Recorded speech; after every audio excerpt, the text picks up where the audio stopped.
So the big tax question is this: how do wealthy people keep their money working for them when selling their business, real estate, or other highly appreciated assets without paying hundreds of thousands to millions of dollars in tax?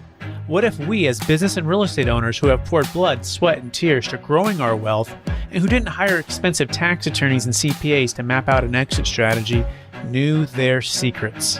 Instead of recreating the wheel, why can't we just model the way they deferred 30 to 50% in tax, paid off debt, funded their next business dream, and most importantly, leave a financial legacy to give to the causes we believe in most? What if their secrets weren't complicated at all, and you just need a guide who is a few steps ahead of you?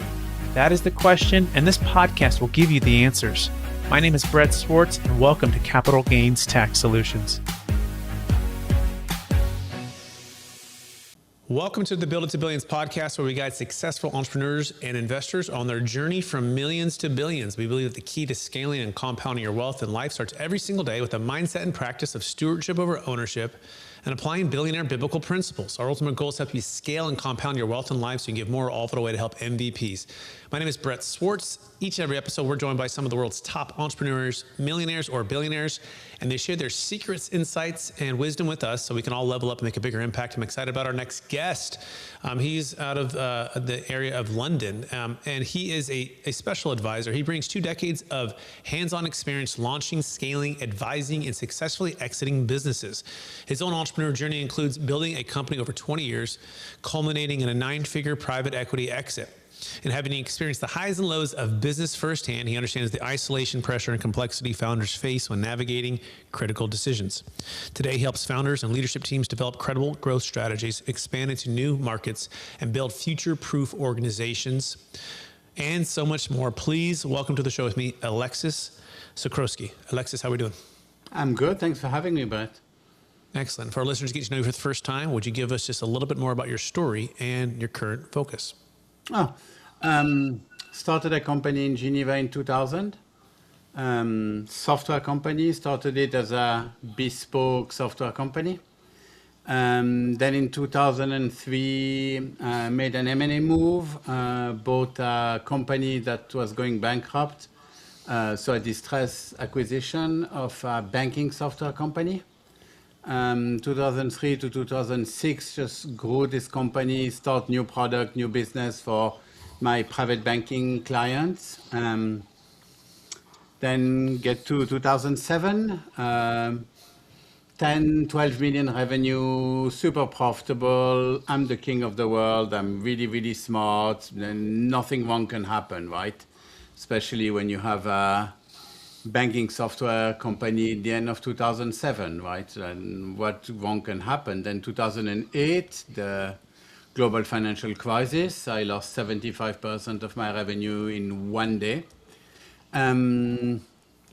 2008 to 2013, 14, it's what I call the grind. So that was not fun, like having to fire people and having to mortgage my house every month, asking myself, like, am I just doing good money, chasing bad money? Should we shut it down? Anyway, long story short, 2014, I'm in the situation where, let's say with some creative accounting, we could say the company was back to break even. Back to like 8, 9, 10 million revenue, break even. I'm exhausted. I make the same mistake most founders do after a long time, which is confusing what's urgent with what's important. I've spent way too much time in the company and not enough time on the company. I don't have the right system in place. I don't have the right people in place. But I'm like getting there, like surviving. And that's when I get a call from a private equity. So all your listener entrepreneurs will know that when you have a company, you get called from private equity every week or twice a week. And they usually, we love you, we want to buy your company, given some inside info and bye-bye. But for some reason, I actually picked up this call. Well, not for random reasons. The guys were French, so they had a cultural understanding. They built their private equity by selling their software company, so they had a bit of like, they have an idea of who we are, what we were doing. So they came and visit me from Paris to Geneva, and I've been super honest with them, which was like, I got very lucky at that time. Well, I got very lucky. It would be probably what I will write on my tombstone. And I said, listen, guys, I'm exhausted. I'm super ready to sell, but not right now, because at that point my company is worth zero, because I'm just break even after 3 years or 4 years of losses. I said, come back to 2 years, in 2 years. If you come back in 2 years, I'm not going to go a whole process. You make me a half decent offer and I'll buy from you in 2 years. And they say, no, we're not going to do that. We're going to do something a little bit different. They say, you're going to go home. You're going to do a business plan, and we're going to come back in a week, have a look at your business plan. So, okay. Did that. I made, well, how can I put it nicely, a very optimistic business plan.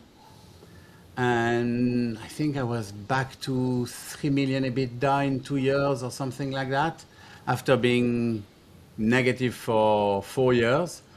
And they say, okay, so we're going to buy your company now. We're going to pay you 11 times your EBITDA in 2 years, and we're going to give you 85% cash and 15% earnout.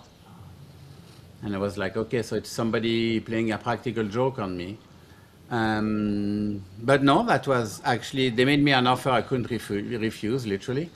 So I took the offer, went through the wonderful 6 months of due diligence, which I call to my clients a 6 months colonoscopy.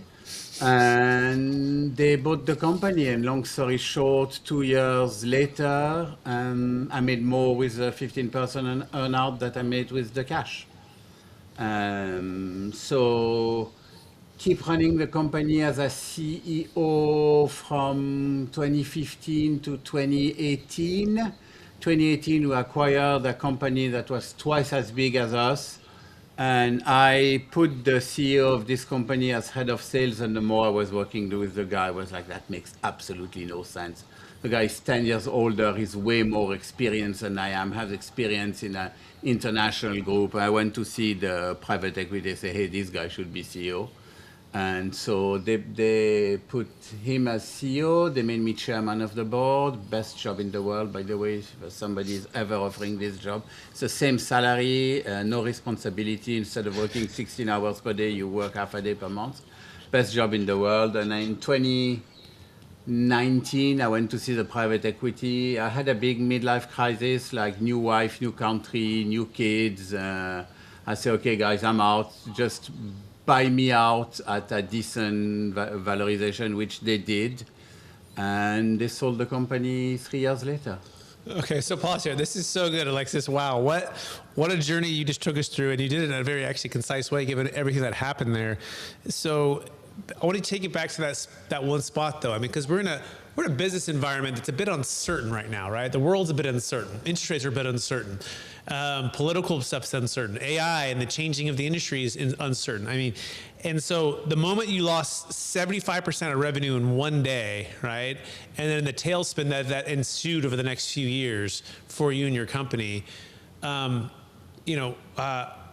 what helped you to move and keep moving and persevering? Like, what was the vision? What was the passion that kept you going forward versus just, taking it and saying, no, this is 3-4 straight years of losses, or, any of those moments when you had uncertainty, right?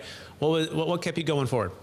I love when people say we live in uncertain times. I have struggled remember the last certain times. But anyway, I had no choice. It's that simple. I'm totally inadequate at any job. I was an employee for 14 months in my whole life, and I ended up buying back the company that I was an employee. There's literally nothing I can do. I'm not good enough with tech to be a CTO. I'm definitely not good enough with number to be a CFO. I suck at operations. So there's literally nothing I could do. They wouldn't even hire me to flip burgers at a McDonald's because I'd burn myself. So I literally had no choice. That's the grind, right? That's the resilience. Like, I had to do that. Also, I was pissed. I was pissed at myself mainly that I was so short-sighted, and that was like I basically dug myself that hole, and like out of pride, I wanted to dug myself out of it. I guess what was the top one or two either lessons or regrets that you wish you would have done differently before that? Like, was there something, and then now that you've implemented as your principles, like Ray Dalio wrote a book called Principles, right? And he says these are certain principles he lives by, and he gets pain plus reflection equals progress, right? And that's his new principle that he has, and he uses all the time. Pain plus reflection equals progress. So I guess, you've talked about the pain. What was the reflection that led you to progress? It's funny you ask that, because I actually made the mental exercise after I did my executive MBA here in Oxford. I started working with founder. I actually made a little mental game, if you like, is what's the total cost of my fuck-ups?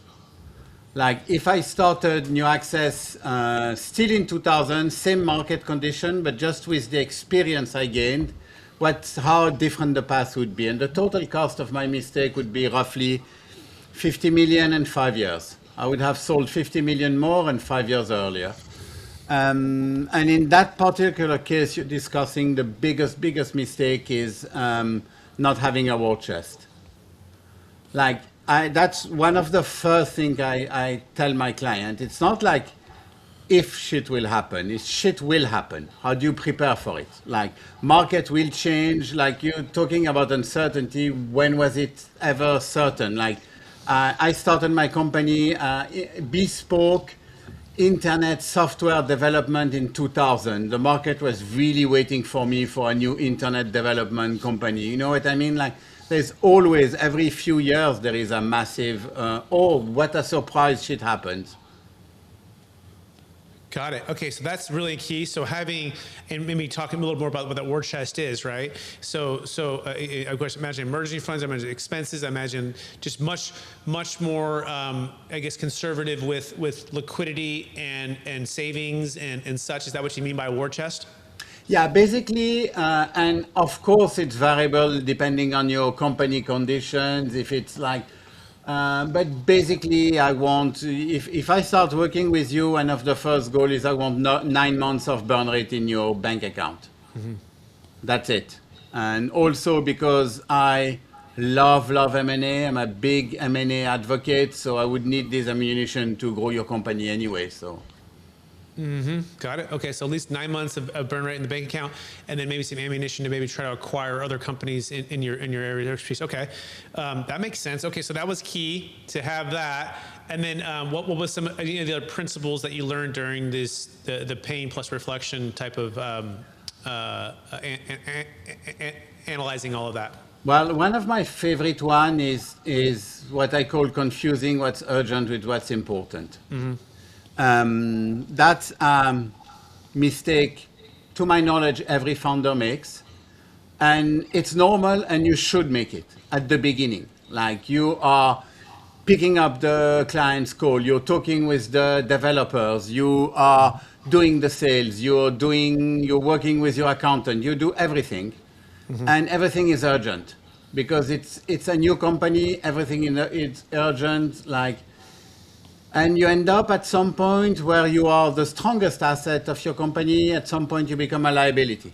Mm-hmm. Because you become a bottleneck. I realized that with New Access super early, because I have one skill, and only one skill, is to find and convince and lead very smart people, and particularly people that are way smarter than I am. So mm-hmm. my software engineers, my developers, were way smarter than I was.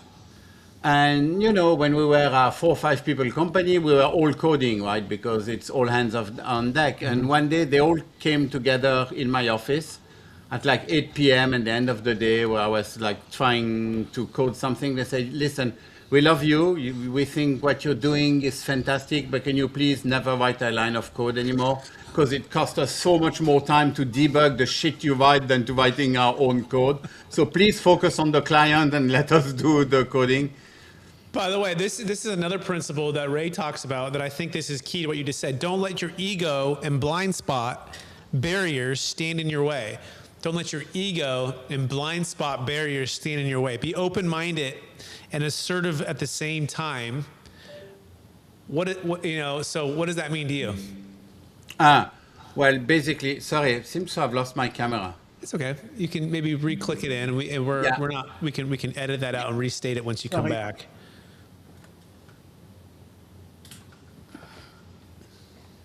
It's gonna come back in a second. Okay. Been doing that a couple of times recently. There's no problem. Come on, come back.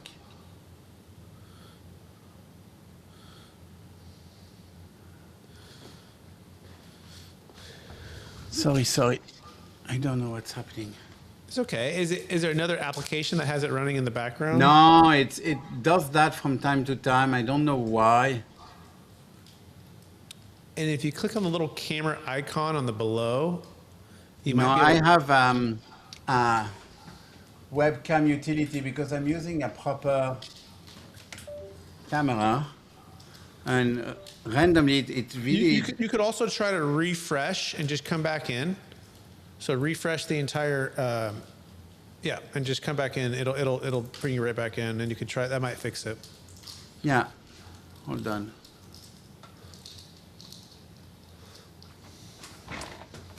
Shit.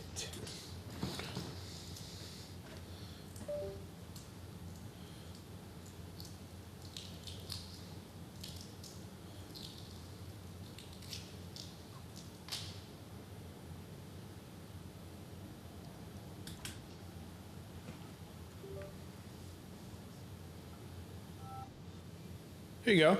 Okay, I'm back. Okay, let's regroup there. Yeah, sorry about that. What It's were okay. you Yeah, talking about? I'll tee it up again. Yeah. Yeah, I love what you just said there, Alexis. Ray Dalio says that, well, don't let your ego and blind spot basically stand in your way, right? And it sounds like your team member came in and like, hey, Alexis, there's a blind spot. You're not great at coding, right? You're slowing us down, and we've got to be honest with you. And you had a chance at that point to let your ego get in the way, right? And say, whoa, I created the company, or I'm this, or I'm that, but rather you're like, it sounds like, tell us what, you probably let that ego go away, and you're like, okay, let me go to the next place that I can add value. Is that kind of what you teach entrepreneurs to do as well? Yeah, so to be honest, I deal mainly with entrepreneurs that are in a place in their company where they do somewhere between 5 and 30 million revenues. Mm-hmm.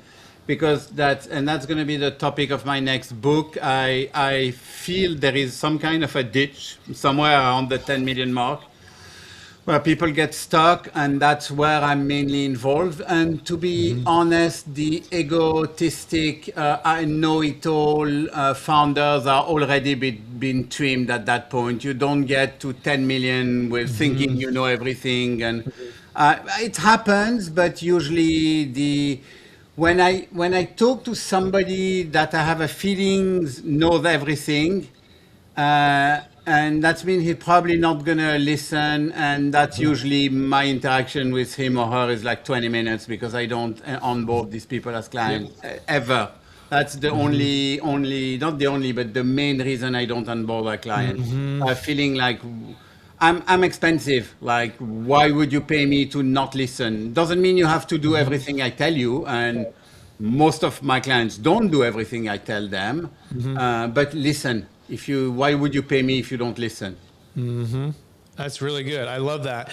Keep going here. So other things that entrepreneurs, right? So they got to get their ego out of the way, right? They have to be willing to hire the right people, have the right processes. Talk about AI right now and how it's helping to enhance the documentation and or the implementation of processes within companies. What are you seeing with that, and anything that you like to share? Super interesting about AI.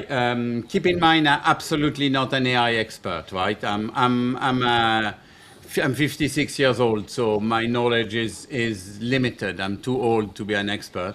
But basically, to see where a market is going is very interesting to see where the money is going, right? It started by billions of dollars going in the language models, right? Your open AI, and it's still going, by the way. It's still Then it went to infrastructure because you needed compute, massive compute to make these things learn. And then it went for a minute on agentic AI, right? Or I'm going to make tons of money by building a layer between AI and the rest of the world, basically. Still going on in a way, but I think it's going to dry out. It's already drying out because, to be honest, the basic models are so good, you don't need that many agents. And now the money is going somewhere that's super interesting. I was talking with a few of my VC friends. What they're looking for is now companies that are not AI company, but that will gain in efficiency by using AI. And I think that's where the money is right now. So not like, oh, my company will be replaced by AI, but how can AI make me work better and be more efficient? Got it. Okay, excellent. So, what other, when people work with you, right, and the companies you're working with, they're stuck at the 10 million mark or the 5 million mark, and they bring you in Alexis. What else are some of the key things that you're going to help work with them to work through for the entrepreneurs and the businesses you work with? Okay, so this 10 million ditch, I'm not sure yet. I'm not sure it's actually a thing. At the moment, I have let's say multiple examples, but multiple examples do not make a rule yet, right? So I'm actually on top of my teeny tiny little business. I'm doing on the side a lot of research for my second book to be sure that it's actually something. So I interviewed 60, 70 entrepreneurs in that bracket, and it seems like I'm not completely off, at least. Basically, there's many reasons, but there are three main reasons. Two of them are super easy to fix. First one is the one I've been described as founders fatigue. Not fatigue in the new age woke sense, work-lifestyle balance, right? Fatigue in the sense that exactly what I described earlier. You do too much. You do too much, you become a liability. And for that, I have a very simple methodology, and it's actually a very easy fix. It's extremely boring. It's annoying. My clients yell at me when I ask them to do that, but they still do it. You spend a week, and at the end of every day, you do an Excel spreadsheet of the list of all the stuff you did. You list like as granular as you can all the tasks you did in a day. Like I was talking to a client, and then after you've done that for a week, you identify the task you're uniquely qualified to do. Not the one that you don't have anybody to delegate, not the one that you're better than the guy you delegate to, not the one that, oh, you do it because I've always done it. The one that you're actually properly uniquely qualified to do. I'll give you an example. In my company, there is very few tasks I'm uniquely qualified to do. The one I'm doing right now, I'm uniquely qualified to do. I cannot delegate talking to Brett. So that's on my list of the tasks I'm uniquely qualified to do. And I take only X podcasts per month because I know that's something I have to do myself. So when you do that, then you become way more aware of where you become a bottleneck. That's point number one. Point number two is you go from just to oversimplify, from a family business to a company. So everything that was kind of, we just do it. Processes and systems. I hate processes and systems. I'm the worst in the world. But you get to a point where they are necessary. And people, like your cousin who's been your accountant, is probably fantastic. We love him. He's a good friend of the family. That doesn't make him a CFO. Do you know what I mean? And your number 3 employee who was on the same high school as you was, fantastic guy, doesn't make him a CTO. Right? So processes and people doesn't mean I'm coming and I fire everybody, right? It's not what I do, and I very rarely ask to fire someone, but kind of like redeploy, knowing what people's strengths and weaknesses are. And the last point that's harder to fix is you reach a point when you need proper C-level people and you cannot afford proper C-level people, right? Usually the first one you need is a CFO. and you're making 5 million, a million EBITDA, you hire a CFO that's at a third of your EBITDA gone, right? So and that's the same for the CTO, for the CEO, for marketing, for sales, HR, like the mess the HR is in this company usually. Finance, like,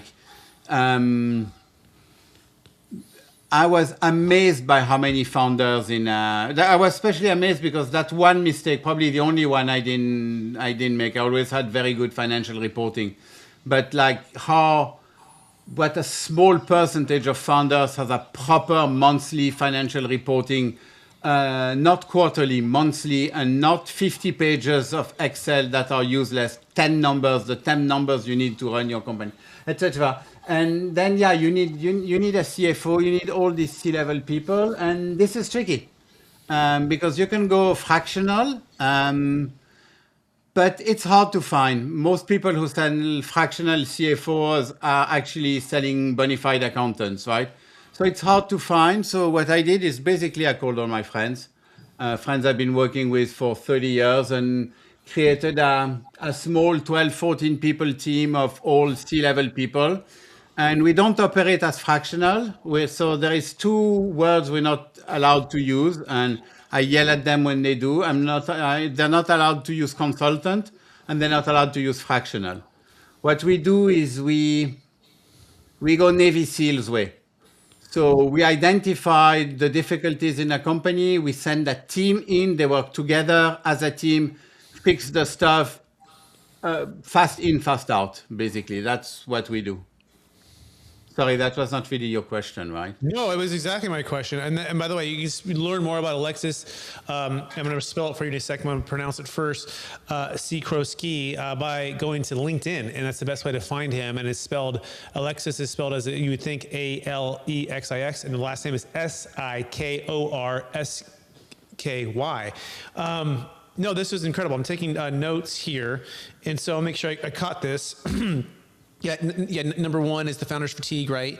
And typically the founder's doing too much, right? They're a bottleneck. They have too many things that the business is dependent upon them.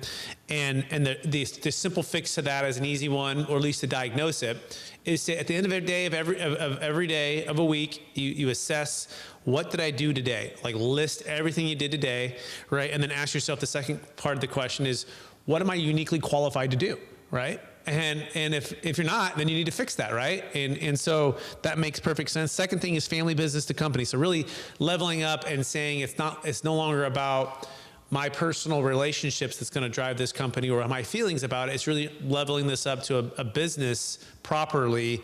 It doesn't mean you get rid of these people. It just means that perhaps they're in a different seat and you're bringing in a higher level of expertise. Number three, or I guess maybe it's kind of combined, it's the proper C-level people itself, and making sure that you understand your numbers, and as that pertains to your numbers, who can actually fit. And I love the way you put it. You're making $5 million, but $1 million is EBITDA, and you hire a $300,000 CFO. Well, that's a third of your EBITDA. Right? That's a big drag on your profits there. Is that a fair summary so far?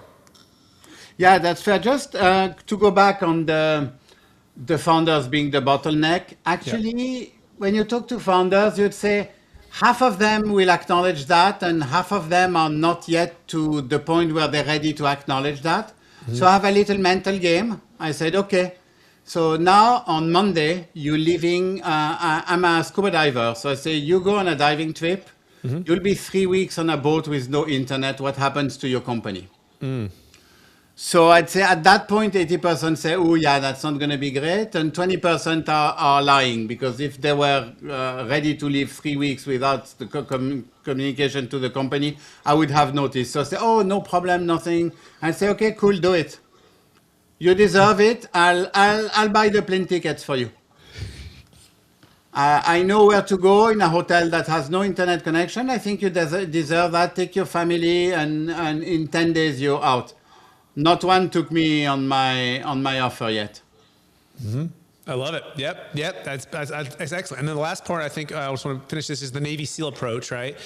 So for you guys, your unique advantage is you'll come in with a team of, it's probably sales, it's probably numbers, it's probably processes, and you're coming in like a Navy SEAL team for a short period of time and then getting out. and probably filling the position. It's kind of like doing an X-ray or an MRI on the business and what's going on, but it's very specific. Is that a fair summary on the Navy SEAL approach? Yeah, the first everything we do, the first step is assessing, right?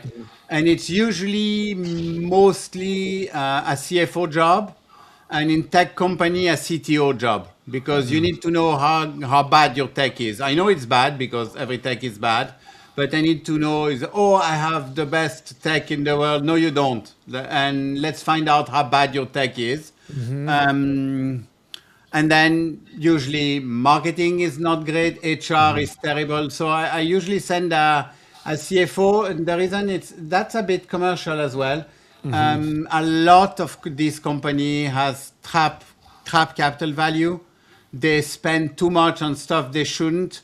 So usually the first step is basically, let me demonstrate you that it's actually we're gonna save more money that you're gonna spend with us. And that's super easy in general. Excellent. This is fantastic. We're way over time, and we're going to move to the lightning round. But before we go to the lightning round, I want to also present or just ask you about these large exits. You work with some American companies, but even folks that are selling, for 5, 10, 100 million, $1 billion, they're subject to huge capital gains tax, at least here in the U.S., right? So what's been your biggest frustration when it comes to capital gains tax exit planning for these large business exits? And I'm curious, did you do any planning when you exited your business? Yeah, I have a guy actually in my team who's specialized in that, who's a tax advisor. And that's one of the reasons, not the only reason, it's one of the reasons we start working at least a year and a half, ideally 2 years before an exit, because that's planning. And I'm yet to have any of my clients pay capital gain tax.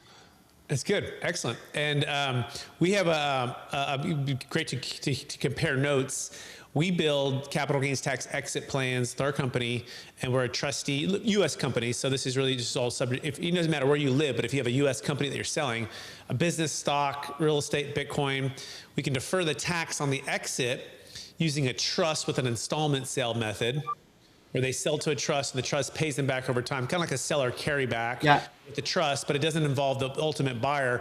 We set a $70 million exit in the Northeast, $13 million in San Diego, did a $4 million CPA exit last month. Our biggest thing our clients want to know is A, the audit track record, B, the IRS audit defense, and then C, how many closings, right? And then also, how flexible is it for the entrepreneur to pursue the next deal or the next property or the next business and or to be retired?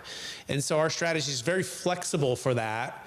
And it provides excellent deferral. The second thing is it eliminates the estate tax. Most people don't know, Alexis, that if you're above 30 million married or 15 million single in the US, you're subject to a 40% death tax, and the stepped up basis doesn't solve for that. Second, if you're not a non-US citizen and you're selling something in the US, it's like a $68,000 exemption. So if you have a $100 million company in the US and you don't sell it before you die, and it's all inside your taxable estate, but you're not a US citizen, they're going to take 40 million of that 100 million. So I'm very well aware. Yeah, you need to sell it before you pass. We have a strategy in one day. Watch this, Alexis. No charity, no life insurance, no gifting required. You can get it outside your taxable estate.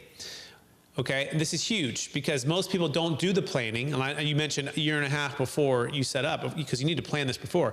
But most people don't have either that time or they haven't done the planning. We can come in like a Navy SEAL team, is how we approach it, and within 30 days set it all up. And on the exit, eliminate the estate tax forever, Alexis. And then the funds can be invested wherever you like, into whatever you like. As long as it's a business or investment, it remains in a deferral state. And then you only pay tax as you receive payments. But most people don't do the planning. When they spend 10,000 hours building the business, Alexis, and if they just spent 5 hours with us, they'd have an extra 20, 30, 40, 50% more. So I just encourage everyone, as you're listening to this, take action to plan and hire the Navy SEALs to help you with this process. If you want to learn more about it, you can go to capitalgainstaxsolutions.com. That's capitalgainstaxsolutions.com. I imagine a lot of your strategies are for overseas in London or Europe. Is that kind of where a lot of your focus is? Yeah, and it's a bit different than in the US, right? Because US is the only country in the world where your tax is linked to your citizenship. Right. In Europe, it's linked to your residency, right? So mostly what I do is basically I tell my client to get the crap out of England before they sell. Perfect. That seems much simpler. Yeah. That seems much simpler. People want to learn more, you can go to capitalgainstaxsolutions.com. Let's move to the next lightning round and we'll wrap it up, okay? So knowing what you know now, Alexis, if you go back to your 20-year-old self, what's the one gold nugget make sure to tell yourself to do? Do exactly what you did. Okay, excellent. Question number 2, what is the number one book you've recommended the most in the past year? Mine. And what was your book? What's the book called? Cashing Out. Cashing Out. Perfect. Next question. What are you most curious about right now? AI. AI and specifically the impact AI will have in capitalism and the way our markets are structured. Yep, good. Next question. Number one leadership quote or theme that you strive to live by? Always hire A players. Steve Jobs. Excellent. And the last question, and it's our kind of a heart of what we're here for, and we're really trying to encourage people to, is to have a mindset of stewardship over ownership. So Alexis, what's the best way that you practice a mindset of stewardship over ownership? Really, really, really understand the difference between leading and managing. What is that difference? It's opposite skill set, and I wish I knew that earlier. And good leaders are very rarely good managers, and good managers are very rarely good leaders. Leaders literally lead, and people follow. Manager organize, and I am a terrible manager. I'm the worst manager you'll ever meet. And I wish I knew that earlier. It has saved me a lot of mistakes. Amazing. Alexis Sikorsky, I want to just thank you for being on the show. You've dropped so much wisdom here in the last 35 minutes, 36 minutes. Thank you, thank you, thank you. For our listeners wanting to touch you, you just go to LinkedIn, right, to find you, to connect with you. And I also want to thank all of our listeners for listening to another episode or watching an episode here on YouTube on the Build to Billions podcast. We're also streaming on Capital Gains Tax, which is podcast and YouTube channels as well. So thank you for your touching base there. I want to encourage you to take action. We're on this journey with you to scale from millions to billions so we can give more all of the way to help MVPs, the most vulnerable people. I want to encourage you to hire Navy SEALs like Alexis or his team itself to help you scale your business, to make a bigger impact in this world. And then, of course, you have a large exit. And if you're in Europe, maybe consider moving to one of the places that Alexis tell you. If you're in the U.S., call us. We're happy to help you build a capital gains tax exit plan. You go to capitalgainstaxsolutions.com or check out the book, Building a Capital Gains Tax Exit Plan. We wrote with Kevin Harrington from Shark Tank and a number of other really smart people. Go to capitalgainstaxsolutions.com. Appreciate you, everyone listening. I'm Brett Swarts. He's Alexis Sikorsky, and we'll talk to you all again real soon. Bye now. You have just listened to another information-packed episode of Capital Gains Tax Solutions with Brett Swarts. We hope you enjoyed today's show and found it helpful. Visit capitalgainstaxsolutions.com to access the show notes and to access more resources. Don't forget to leave a review and join us again next time.